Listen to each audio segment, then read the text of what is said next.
a very interesting thing to have to see it here, and that may be one of the reasons why Pune कशासाठी एन्व्हायरमेंटसाठी इतकं जागृत होत आहे.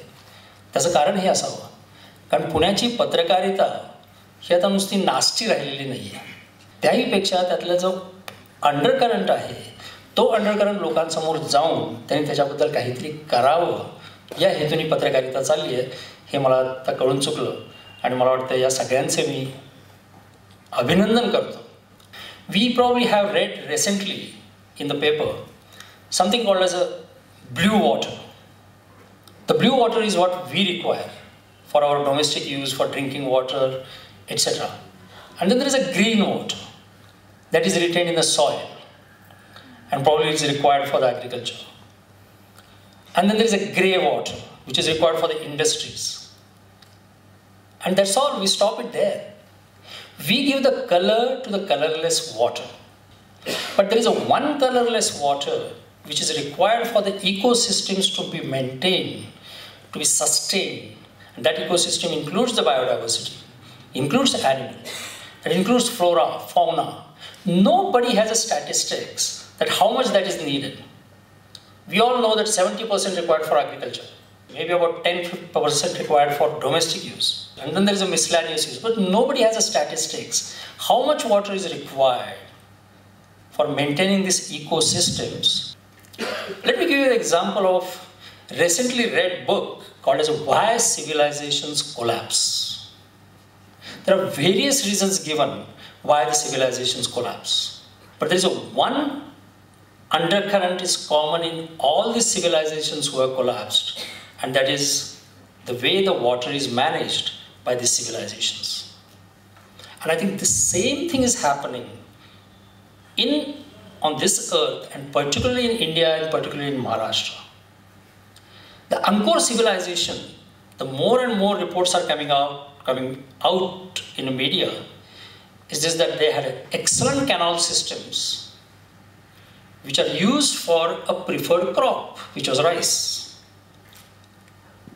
And because Angkor was in a monsoon belt, they used to get water during the monsoon and used to have a lot of rice.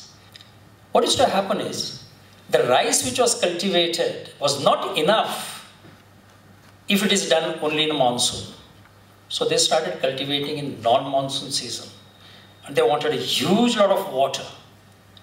And that water came through various channels, brought back from somewhere lakes. I mean, you can start seeing the parallels there with the rice farming and the cane sugar farming. And you see how the things are coming, how it is needed for one particular agricultural sector, how it is needed for the urban area. And slowly, slowly, people started getting a feeling that nobody is raising a voice there, because after all, it is a monarchy in Angkor.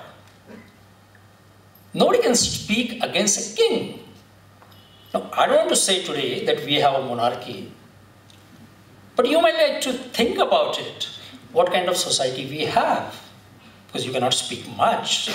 Of course, we are the largest democracy in the world, but we have a structure, we have a system, we have a politics, and we have economics, and we have those rich people. And those rich people have the power in their hand. This exactly happened in Angkor. This exactly happened in the Maya civilization. And possibly, it happened exactly in a Harappan civilization. Today, they are nowhere. We see what is called as a Khandhar. And that probably Khandhar gives the messages. And we see that a lot of water going for the cane sugars.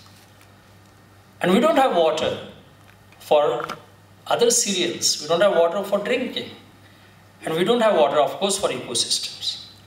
These tremendous contrasts, when it comes and we don't find any solutions to that, then the civilizations collapse. But we need to find out, even if it collapses, probably we can elongate it slightly to see that we as an individual can take action. And I think it's a very good point which came up, that people have done it. People of Chennai have done what is called as a rainwater harvesting. And there is no reason why we shouldn't do it. is absolutely amazing to see that people don't take actions on that. And even if there is a regulation on that. So there are a number of measures that we can take it up.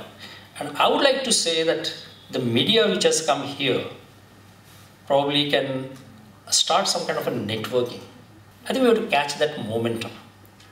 That momentum, with the help of social media networks, with the help of such kind of interactions, with like-minded people like you, we should institutionalize the interactions to start the actions at the individual level that at least try to prolong what is called as a collapse of our civilization.